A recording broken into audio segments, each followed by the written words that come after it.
Assalamualaikum warahmatullahi wabarakatuh.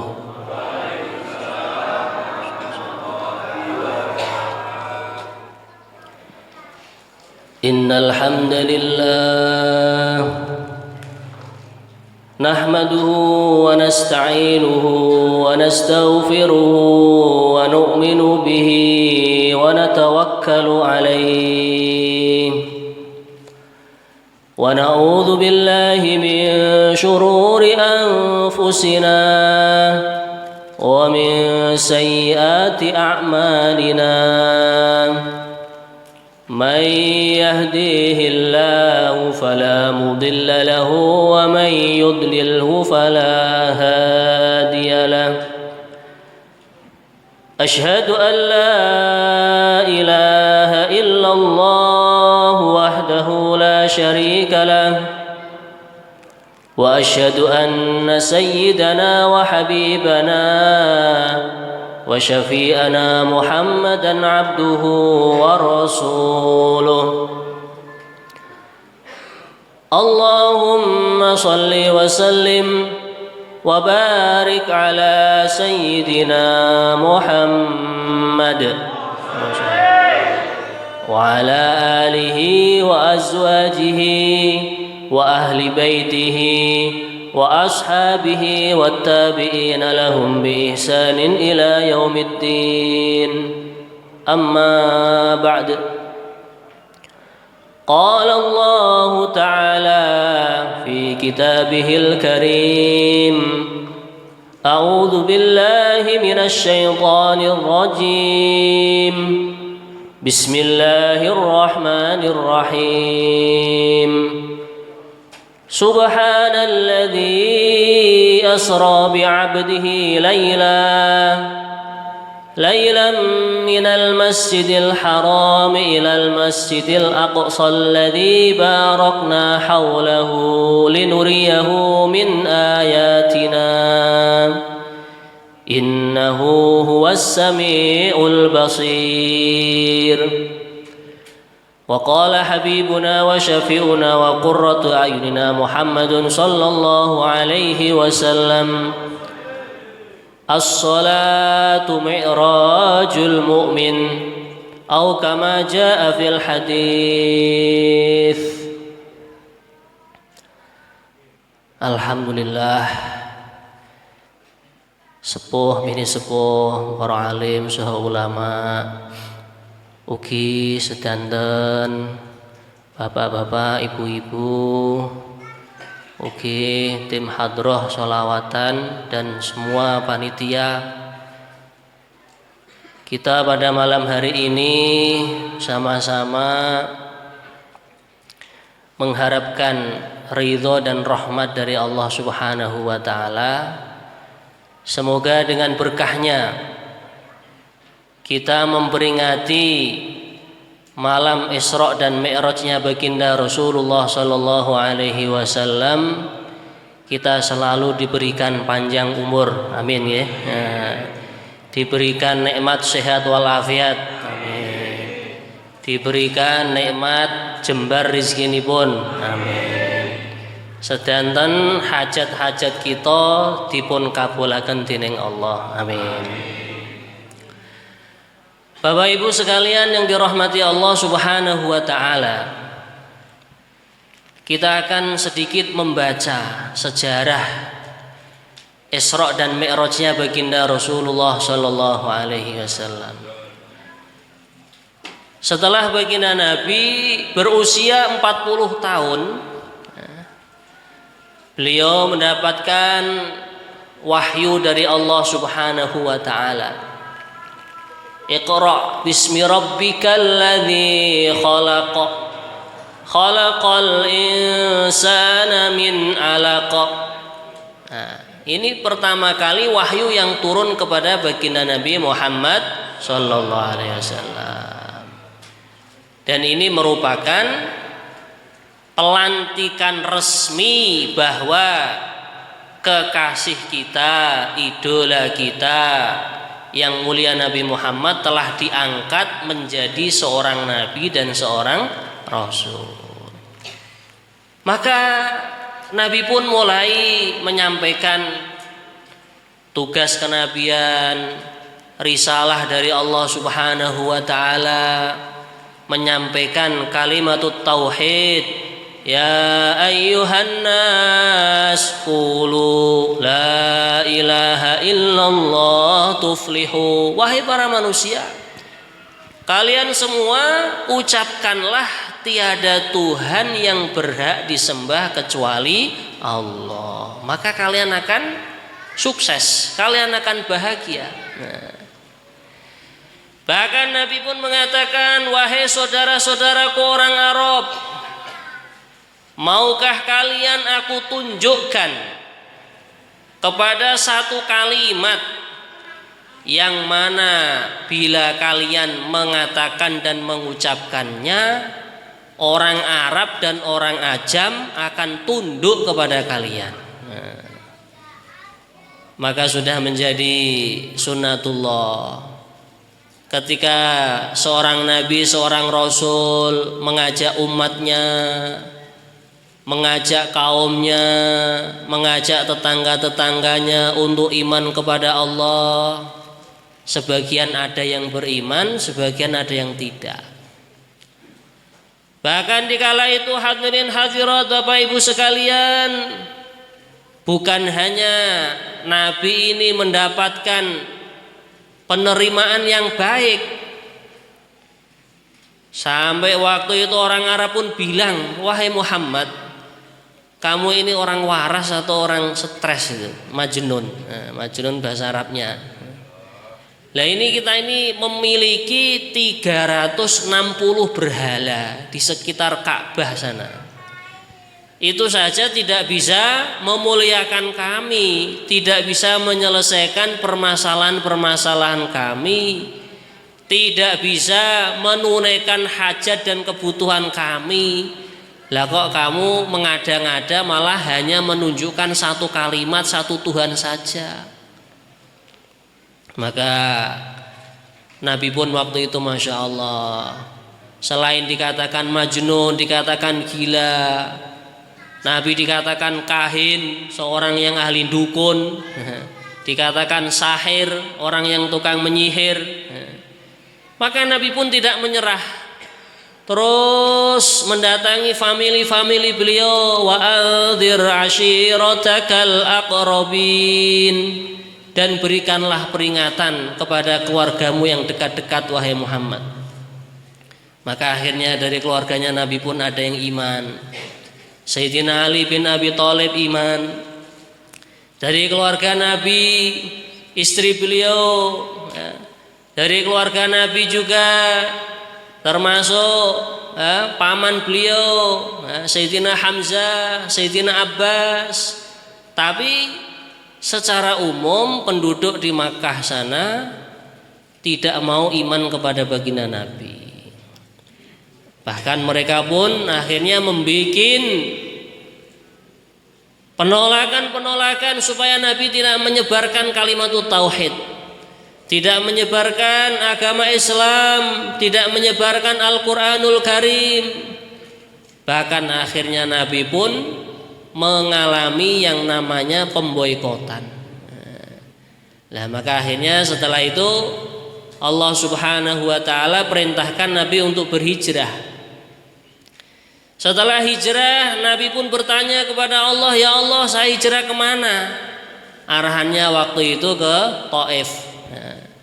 Sesampainya di Taif, bukan mendapatkan penerimaan, malah lebih dahsyat lagi penolakannya di sana.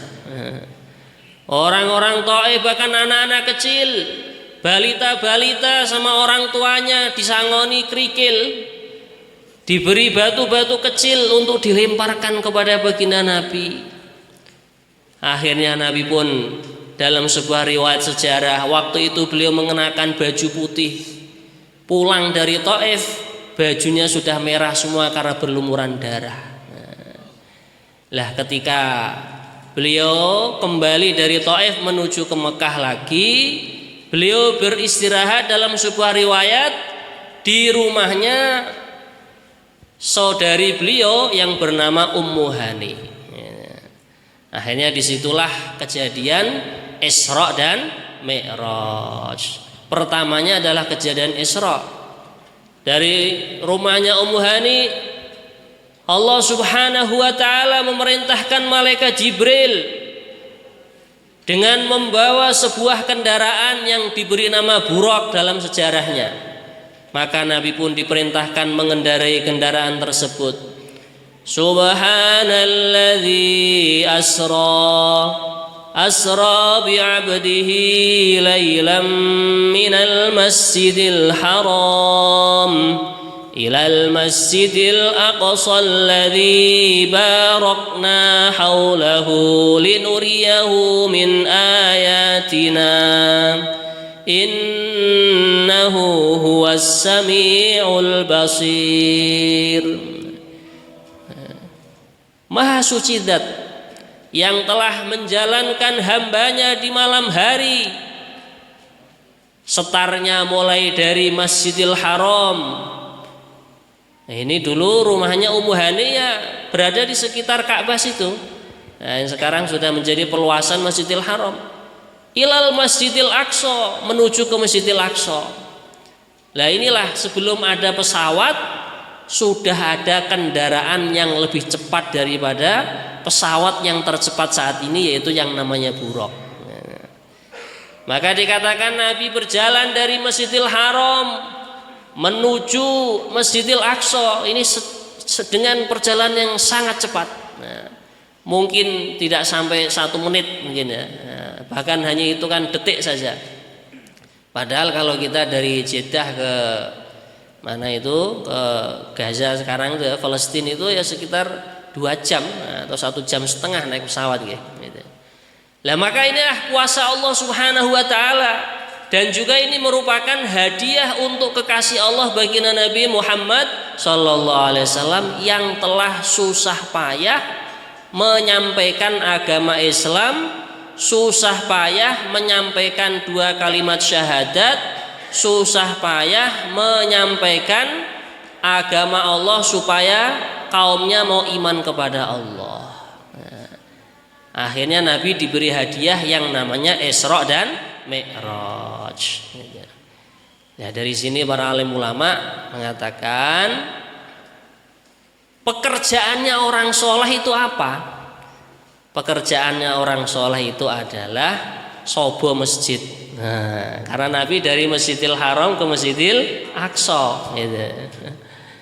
Maka di dalam sebuah hadis dikatakan kalau orang itu ingin memenuhi kebutuhan rohaninya, jangan jauh dari masjid, bahkan banyak datang ke masjid. Idza ra'aitumur rajula ya'tadul masajida fashhadu lahu bil iman. Bila mana kamu melihat seseorang yang dia ini sregep mondar-mandir pergi ke masjid, saksikanlah itu adalah orang yang iman hakiki. Nah, semoga termasuk kita semua, amin ya rabbal alamin. Kemudian hadirin yang dirahmati Allah Subhanahu wa taala, setelah Nabi sampai di Palestina sana, di Masjidil Aqsa, maka dikatakan kendaraan yang dibawa malaikat Jibril yang bernama Buraq tadi diikat di suatu batu. Nah, batunya yang sekarang itu sudah ditutup katanya. Ya, itu berada di bunkernya Masjidil Aqsa. Yang mana menurut sebuah riwayat batu itu tidak nempel bumi, juga tidak ada tali yang narik dia, tapi batunya itu ngambang. Ini semua atas kodrat dan iradat dari Allah. Nah, maka dari situlah orang-orang Yahudi, orang-orang Nasrani nggak senang sama orang Islam. Nah, sama nabinya orang Islam nggak seneng kok, begitu hebatnya, begitu istimewanya batu yang dibuat pijakan dari Masjidil Aqsa untuk menuju sowan kepada Allah ke Sidratul Muntaha, diinjak oleh Buraq tadi, itu ngambang, tidak ada tiangnya, tidak ada tali yang menarik dia, tapi bisa ngambang. Maka dari situlah terjadi yang namanya Mi'raj. Jadi kalau Isra ini perjalanan Nabi dari Masjidil Haram ke Masjidil Aqsa, sedangkan Mi'raj perjalanan Nabi mulai dari Masjidil Aqsa menuju Sidratul Muntaha. Akhirnya Nabi ketika sudah mengendarai Buraq, dibimbing oleh malaikat Jibril, naik lagi ke langit pertama. Maka ketika di langit pertama, seorang Nabi, seorang Rasul menunjukkan kehidupan yang begitu santun, menunjukkan kehidupan yang begitu akhlakul karimah, yang begitu bagus budi pekertinya. Karena ini langit ini bukan alam saya. Nabi mau melewati langit yang pertama pun ketok pintu dulu, tok tok tok tok. Akhirnya dari dalam sana itu man bil bab. Nah, ternyata yang menjawab itu adalah mbahnya seluruh para manusia, yaitu Nabi Adam. Oh, ana Muhammad, masya Allah. Setelah Nabi mengucapkan salam, ana Muhammad. Oh, masya Allah, ini cucuku ini. Nabi Adam mengatakan begitu. Ini cucuku dan aku sudah diberitahu oleh Allah bahwa hari ini ada tamu yang akan melalui langit pertama, langit kedua, langit ketiga sampai langit yang ketujuh, bahkan sampai ke arsy-Nya Allah, ke Sidratul Muntaha sana. Maka akhirnya hadirin sekalian, inilah mencontohi, memberikan pelajaran kepada umatnya, kepada kita semua. Kalau kita mau masuk rumahnya orang lain, jangan lupa minta izin, jangan bludas-bludus, ya. Bahkan dikatakan Nabi mengajari mengucapkan salam ini hendaknya kita praktekkan dalam kehidupan kita sehari-hari. Masuk rumah mengucapkan salam, ketemu suami mengucapkan salam, suami ketemu istri mengucapkan salam. Bahkan mau masuk kamar pribadi kita, kamar tidur kita, ucapkan salam, biar demit-demitnya, jin-jinnya itu keluar rumah semua. Nah, inilah yang menjadikan asbab keretakan dalam rumah tangga, istilahnya sekarang apa? Broken home, ya. Nah, rusaknya rumah tangga karena tidak ada kehidupan salam, tidak dibiasakan, tidak dibudayakan mengamalkan sunnah Nabi yang namanya salam. Maka akhirnya hadirin sekalian, dalam perjalanan Mi'raj tadi, ringkas cerita Nabi naik ke langit yang kedua, ketiga. Lah di dalam salah satu perjalanan dari beberapa langit yang ketujuh ini, Nabi tiba-tiba disodori 2 gelas. Satu gelas itu isinya khamr atau arak, satu gelas lagi isinya air susu putih itu. Maka hadirin yang dimuliakan Allah Subhanahu wa taala, Bapak Ibu sekalian yang mulia, Nabi pun asto beliau, tangan beliau itu hampir mengambil gelas yang isinya khamr, yang isinya arak itu. Nah, ya ini sudah menjadi tabiat manusia. Pengennya apa? Maksiat kepada Allah. Pengennya apa? Memenuhi hawa nafsu. Pengennya apa? Memenuhi syahwat. Nah, maka akhirnya sama malaikat Jibril, astonya Nabi, tangannya Nabi yang mulia dipegang, kemudian diarahkan untuk mengambil gelas yang isinya air susu. Maka Nabi pun bertanya kepada malaikat Jibril, wahai akhi, saudaraku malaikat Jibril, hikmahnya apa kok Allah memberikan kejadian seperti yang baru saja terjadi tadi? Wahai Muhammad, itu air yang isinya, gelas yang isinya air arak atau air khamr itu merupakan simbol kerusakan untuk umatmu. Sedangkan satu gelas tadi yang isinya air susu itu adalah merupakan simbol untuk ilmu dan hikmah untuk umatmu. Seandainya engkau tadi mengambil satu gelas yang isinya khamr atau arak, kebanyakan umatmu akan rusak semua. Nah, tapi tadi kita arahkan supaya engkau mengambil air susu supaya umatmu nanti banyak menjadi orang yang alim alimah, soleh solihah. Semoga termasuk kita dan anak cucu kita semua, amin ya rabbal alamin. Kemudian hadirin yang dirahmati Allah Subhanahu wa taala, Nabi pun naik lagi. Setelah naik, lah kok Nabi ditampakkan kejadian yang aneh lagi. Apa itu kejadiannya? Nabi diperlihatkan wanita yang sudah lansia, empun mbah putri. Yang anehnya apa? Orang tua renta tadi dandanannya itu menor sekali.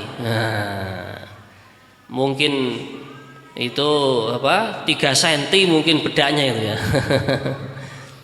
Kemudian yang anehnya lagi apa?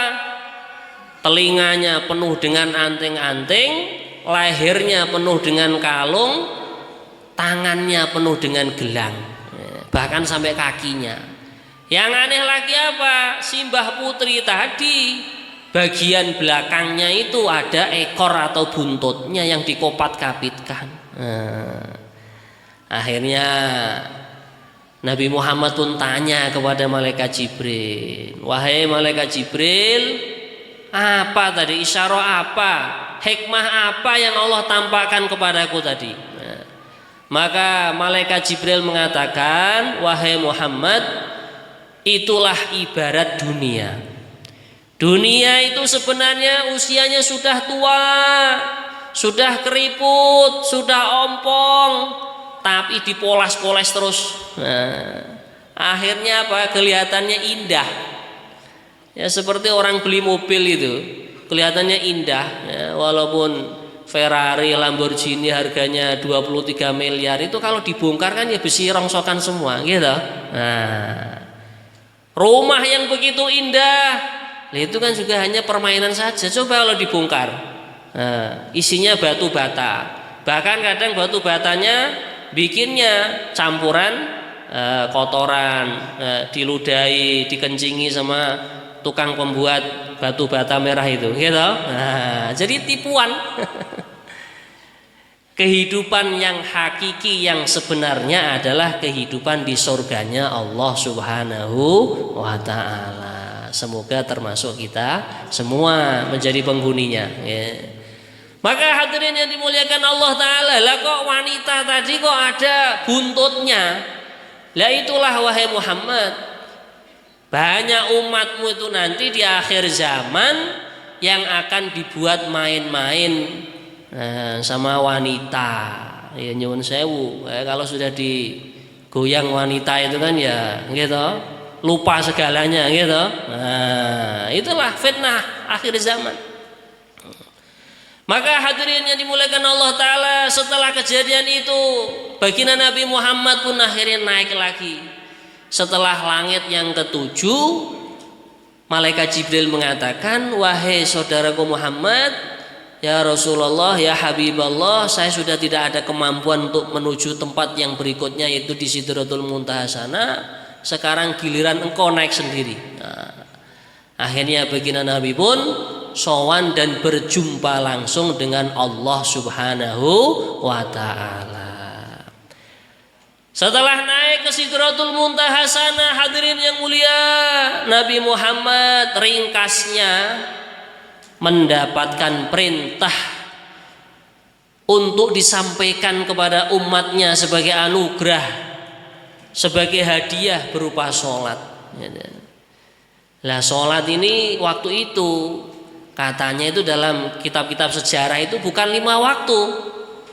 Lah berkah daripada usulan Nabi Musa, ketika Nabi Muhammad sudah turun dari Sidratul Muntaha, ditanya oleh Nabi Musa, wahai saudaraku Muhammad, mendapatkan perintah apa engkau dari Tuhanmu, dari Allah Ta'ala? Maka Nabi Muhammad mengatakan, wahai akhi Musa, aku mendapatkan amanah untuk umatku, diperintahkan oleh Allah, diwajibkan sholat 50 waktu. Coba Bapak Ibu sekalian, kalau sholat ini 50 waktu itu setiap berapa menit sekali kita sholat gitu. Akhirnya Nabi Musa mengatakan, wahai saudaraku Muhammad, ketahuilah umatku saja Bani Israel yang orangnya gede-gede, yang orangnya besar, kuat-kuat, itu enggak kuat apalagi umatmu. Lah kok bisa dikatakan gede itu bagaimana? Iya. Itu saya pernah ziarah di tempatnya Nabiullah Hud. Nabiullah Hud itu saya taksir itu makam beliau itu panjangnya kalau 17 meter itu ada. Jadi jenengan saged bayangke Bapak Ibu nggih, wonten tiyang niku tinggine dhuwure 17 meter. Nah, niki nembe pinten meter niki. Nembe sekawan meter nggih niki. Nah, niki. Itu saja orang yang kuat-kuat, besar-besar, gede-gede itu enggak kuat mengerjakan sholat 50 waktu, apalagi umatmu wahai Muhammad, kecil-kecil, pendek-pendek lagi orangnya. Akhir zaman ini kok ada orang 2 meter itu sudah tinggi itu. Kalau ini paling 1 meter 72. Tergolong tinggi teng Indonesia. Nah, koncone kula sing tiyang Eropa, tiyang Afrika niku wenten, Pak. Kalih meter 30, kalih meter 20 ini pemain-pemain basket niku. Nah, nggih riyen pas mondok niku gadah rencang tiyang Eropa, tiyang Afrika niku dhuwur-dhuwur tiyang. Kalau nak jejeran itu paling sak budake ngoten mawon. Lah niki lah akhirnya Nabi Musa ngendikan, "Wahai saudaraku Muhammad, usul lagi kepada Allah, minta keringanan untuk umatmu." Nah, akhirnya naik lagi ke Sidratul Muntaha. Ya Allah, ini saya diberikan usulan dari saudaraku Musa. Katanya nanti kalau umatku diwajibkan 50 kali, mereka tidak akan mampu kebanyakannya itu. Akhirnya diturunkan 40 waktu. Turun lagi. Berapa keringanannya? Dapat keringanan 10. Oh, enggak kuat. 40 pun enggak kuat. Naik lagi sampai diringankan setiap sehari semalam 24 jam. Yang wajib hanya 5 waktu. Itu pun masih banyak yang ketinggalan. Astagfirullah. Lah maka inilah hadirin yang dimuliakan Allah Subhanahu wa taala. Jadi perintah sholat ini Masya Allah saking pentingnya, saking banyaknya ganjaran, Nabi untuk menerimanya saja tidak diwakilkan kepada siapapun. Kalau urusan syahadat, urusan zakat, puasa, haji, ya diliwatkan malaikat Jibril. Adapun urusan sholat tidak langsung Allah memanggil baginda Nabi berjumpa di suatu tempat yang tidak bisa dijangkau oleh malaikat Jibril, hanya Allah dan baginda Rasulullah Sallallahu Alaihi Wasallam. Maka dikatakan sholat ini hadirin sekalian di dalam sebuah hadis, awwalu ma yuhasabu bihil abdu yaumal qiyamati sholatuh idza saluhat saluha sairu a'malih wa idza fasadat fasada sairu a'malih. Pada hari kiamat kelak, amalnya semua hamba Allah yang pertama kali dihisab, pertama kali yang akan dihitung adalah amalan yang namanya sholat. Bila mana sholatnya baik, maka seluruh amal-amal yang lain akan terhitung baik. Bila mana amalnya buruk, amal-amal yang lain dihitung buruk. Maka untuk itu hadirin sekalian yang dirahmati Allah, keluarga kok ingin baik, jaga sholat.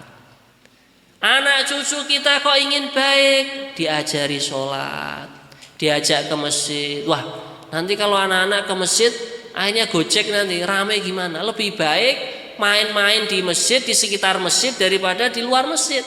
Nah, karena untuk membiasakan anak cucu kita, putra putri kita mondar mandir pergi ke masjidnya Allah Subhanahu wa taala. Bahkan dikatakan hadirin sekalian, sholat ini menjadi kunci keberkahan rizki. Maksudnya kunci keberkahan rizki ini kenapa? Kuncinya supados kita ini dados tiyang sugih. Nah, tiyang kok pengen sugih, kedah njagi sholat. Lah kula pun jamaah 5 waktu kok dereng sugih-sugih, Pak. Nah, insyaallah mangke teng akhirat sugih. Lah wong jenengan niku lho diparingi sehat walafiat, gitu. Cupi menawi jenengan niku ngertos regine ginjal panjenengan disate. 1 ginjal bisa dihargai 300 juta. Kalau 2 ginjal sudah berapa? 600 juta. Lah kok masih mengaku belum kaya? Namanya kurang syukur. La haula wala quwata illa billah. Ini kalau ingin kaya itu katanya itu tadi jaga sholat. Ada seorang sahabat pagi-pagi habis sholat subuh itikaf di masjid, habis itikaf sholat duha kemudian pergi ke rumah. Maka istrinya pun di depan pintu rumah sudah menyambut suaminya, mau memberitahu, Mas mohon maaf pagi ini saya tidak bisa masak sarapan karena bahan makanan di rumah itu sudah habis. Maka akhirnya apa? Sahabat tadi bilang, sudah Dek, diam saja. Wasta'inu bis sabri wassalah. Mintalah pertolongan kepada Allah dengan sabar dan sholat. Lah ini kalau orang punya hajat, punya masalah, sabar, jangan cerita kepada makhluk siapapun. Curhatnya hanya kepada Allah. Lah kita niki pengen masalah rampung, curhatnya tentang status WA kadang niku. Kesupen curhat dumateng Gusti Allah. Sedangkan perintahnya Gusti Allah pun jelas. Ista'inu bis sabri. Kalian minta pertolongan kepada Allah dengan sabar. Nah ini kata para ulama, sabar itu tadi ngempet kalau kita punya hajat, punya masalah, punya kesulitan, jangan cerita kepada makhluk siapapun. Allah itu cemburu. Wong yang memberi masalah saya kok kamu ceritanya kepada orang lain. Nah gitu. Maka akhirnya sahabat tadi sudah, saya tak pergi lagi ke masjid, menyelesaikan masalah dengan sholat.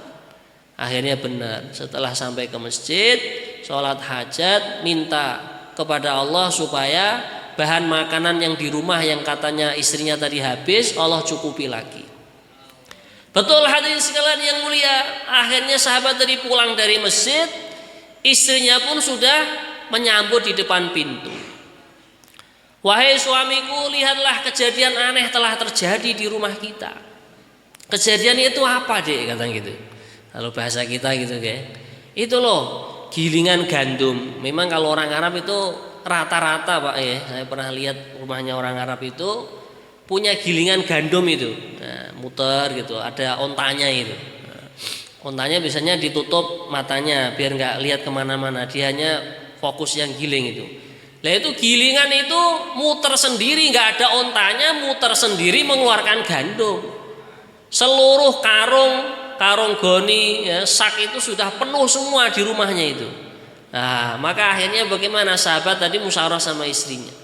Lah ini puteran gilingan gandum ini yang muter sendiri mengeluarkan gandum, kalau nggak kita hentikan ya justru malah nanti rumah kita akan kebanjiran dengan gandum. Nah, akhirnya dihentikan. Setelah dihentikan, sahabat tadi kembali lagi ke masjid, cerita kepada Rasulullah sallallahu alaihi wasallam, ya Rasulullah, telah terjadi keajaiban, keanehan di rumahku, begini begitu. Yang singkat cerita, gilingan gandum di rumah muter sendiri mengeluarkan gandum. Maka Nabi pun mengatakan, wahai sahabatku, ketahuilah, seandainya engkau dan istrimu tadi tidak menghentikan gilingan gandum, itu gilingan gandum akan munyer terus, akan muter terus mengeluarkan gandum sampai hari kiamat. Nah, disinilah para alim ulama mengatakan sumber rezeki diantaranya adalah mengerjakan sholat. Insya Allah kita jaga Bapak Ibu ya. Nah, kemudian hadirin yang dimuliakan Allah Subhanahu wa taala, orang kok kehidupannya di akhirat, di kuburan, ingin mendapatkan kehidupan yang enak, ya jaga sholat. Karena orang yang menjaga sholat 5 waktu, syukur-syukur lebih-lebih dengan berjamaah. Untuk ibu-ibu, kaum akhwat, di awal waktu karena punya udzur-udzur bulanan. Nah, maka orang yang menjaga sholat 5 waktunya dengan aktif, nanti ketika di kuburan akan dimudahkan untuk menjawab pertanyaan malaikat mungkar dan nakir. Apalagi kita Masya Allah di Masjid Al-Muhajirin, fasilitas masjidnya sudah luar biasa.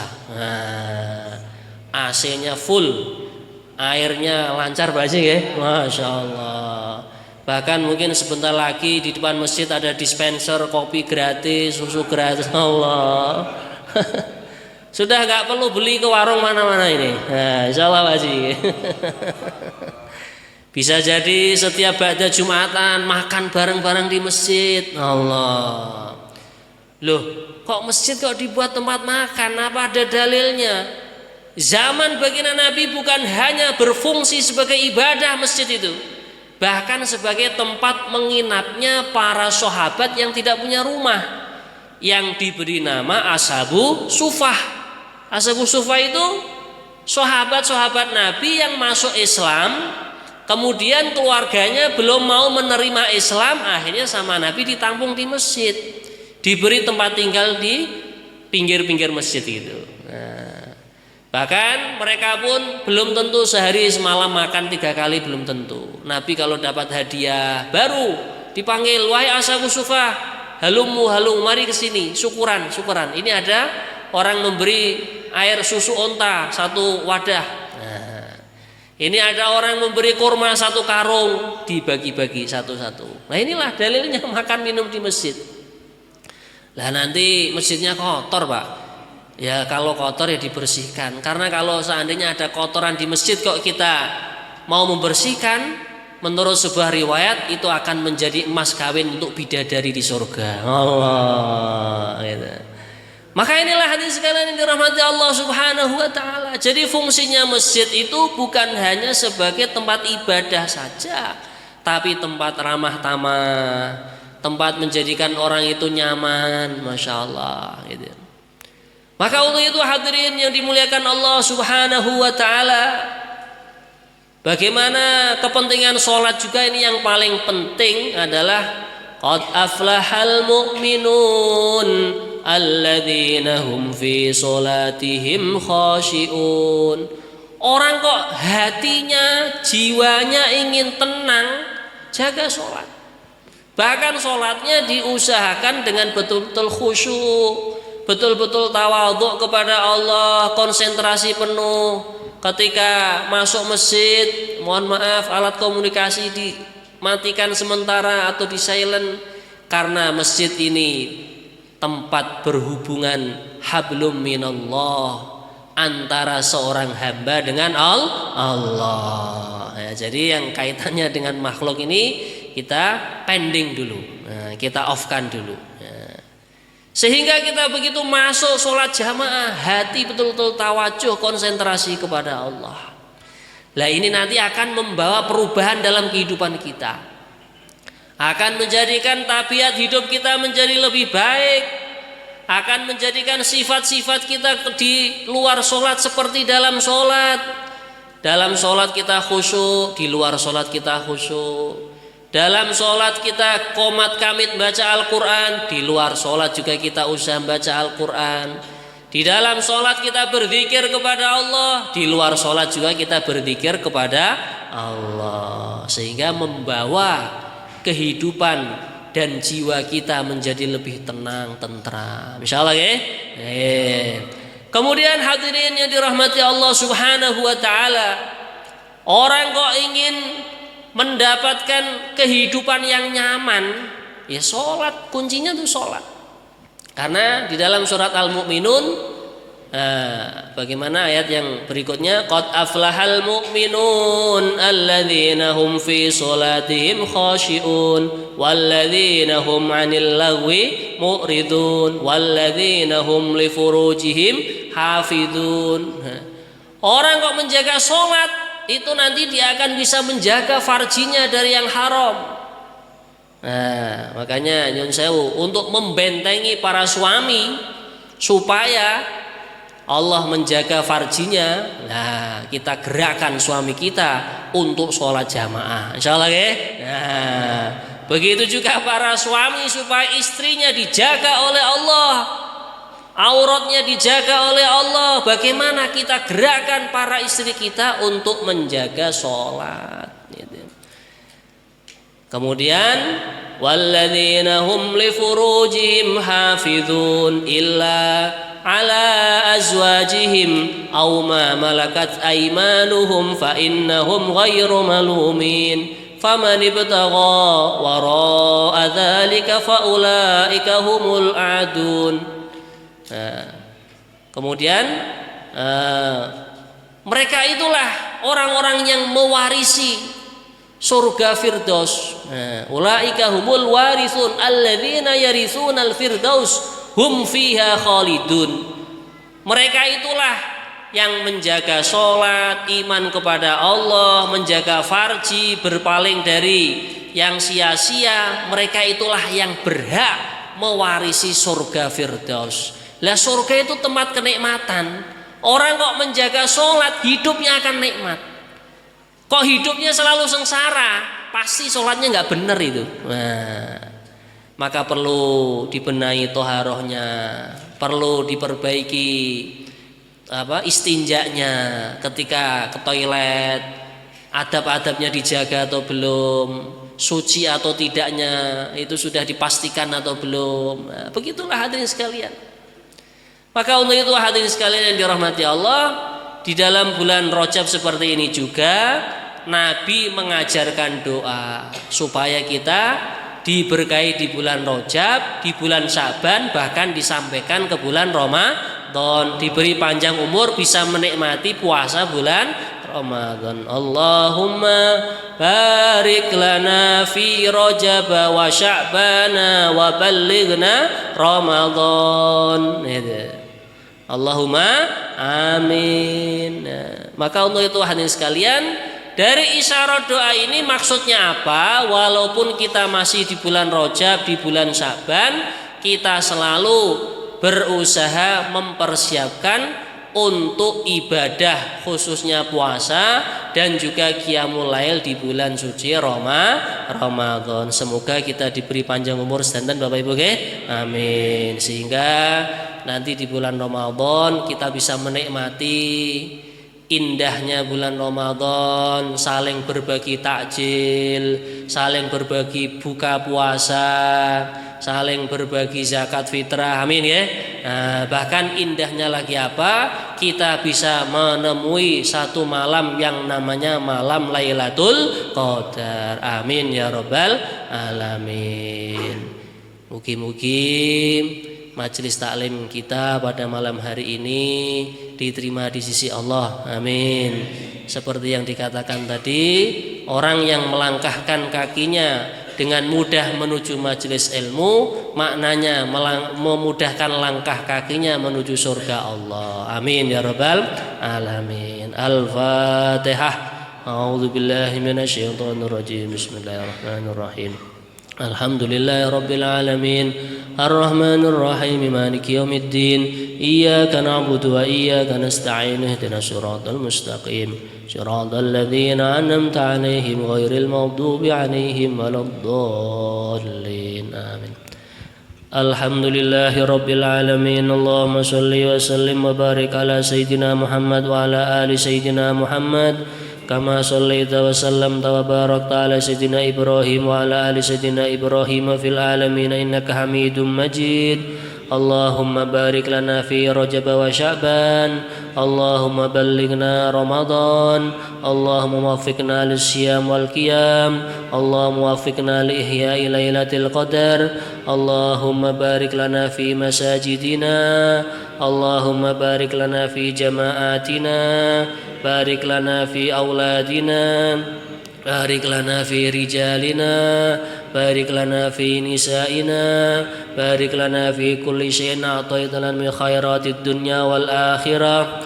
Ya Allah, ampunilah dosa-dosa kami semua, ampunilah dosa-dosa kedua orang tua kami semua, ampunilah dosa-dosa guru-guru kami semua, para masyayikh kami semua, para alim ulama kami semua, kiai-kiai kami semua.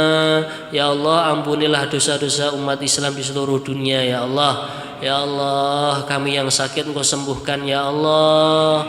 Kami yang punya hajat Engkau kabulkan hajatnya ya Allah. Kami yang punya kebutuhan Engkau cukupi kebutuhan kami ya Allah. Ya Allah, jadikanlah anak-anak kami putra-putri yang soleh dan solehah ya Allah, yang akan mendoakan kami ketika kami meninggal dunia ya Allah, yang akan meneruskan amal soleh kami ketika kami sudah meninggal ya Allah. Ya Allah, Engkau berkahi pertemuan kami di majelis ini ya Allah. Ya Allah, kami berjumpa hanya karena Engkau ya Allah, menjadi saksi bahwasanya kami bersaudara seiman, sekalimat tauhid, kalimat la ilaha illallah Muhammadur Rasulullah sallallahu alaihi wasallam. Ya Allah, ya Tuhan kami, lunasilah seluruh hutang-hutang kami ya Allah. Mudahkanlah kami untuk ziarah ke Mekah Madinah ya Allah. Mudahkanlah kami untuk pergi haji dan umrah ya Allah. Dan bila telah tiba masanya, wafatkanlah kami, matikanlah kami dalam keadaan husnul khatimah. Wafatkanlah kami dalam keadaan mengucapkan kalimat la ilaha illallah Muhammadur Rasulullah SAW, sehingga kami mati dalam keadaan bersih dari seluruh dosa, bersih dari seluruh kemaksiatan. Innaka ala kulli syai'in qadir wa bil ijabati jadir. Wa sallallahu ala sayyidina Muhammadin wa ala alihi wa sahbihi baraka wa sallam. Subhana rabbika rabbil izzati amma yasifun wa salamun alal mursalin walhamdulillahi rabbil alamin. Bisirril Fatihah.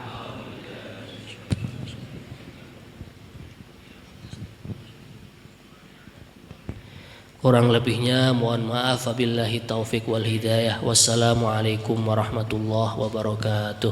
Waalaikumsalam warahmatullahi wabarakatuh.